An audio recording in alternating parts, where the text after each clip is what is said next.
The statement by the Zimbabwe Energy Regulatory Authority of Zimbabwe, ZERA, to the effect that the proposed decision by government to allow the sale of fuel locally using the local currency, which is the ZIG, is suicidal and will cause shortages.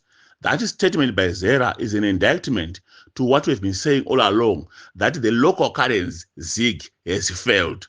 The local currency ZIG has failed fundamentally. It has only done well on the mouths of propagandists and those people who are not using the ZIG. Let me highlight a few properties of money and compare it with and juxtapose it with the ZIG.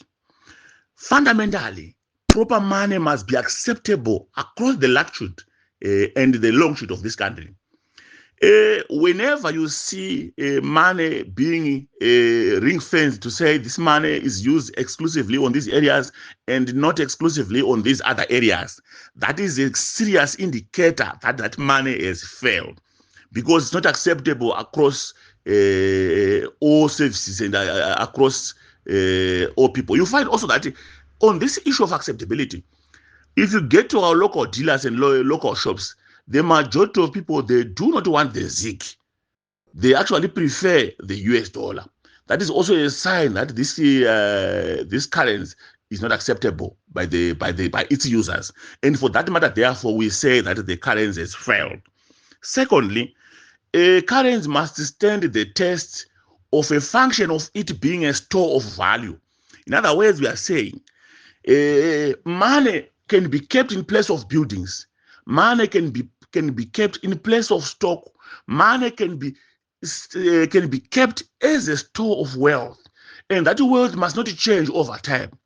So, under our circumstances, the ZIG has changed many times and it has lost value significantly, starting with the 27th September debacle, when our local currency is lost by more than 45%. So you will find that on its own is an indicator that this money has failed to perform its function of being money. And for that matter, therefore, we say it has failed. Lastly, we also have to look at the issue of durability.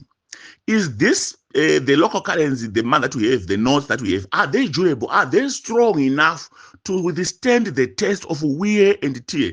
Are they easily get broken? Are they fragile? The answer under our current circumstances is true that our local ZIG current notes are not durable. For that matter, therefore, we say the ZIG has failed the test of time. So whenever ZERA now comes and say it will cause local shortages, and then using the local currency will cause is suicidal, that's a sign that the local currency has failed.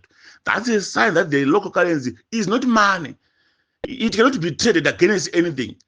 So they're actually trying to protect themselves. It's actually the statement by a group of cartels, like the Kodawachita Grays and so forth, who are actually working that area of fuel. They've got fuel cartels where they seek to protect themselves.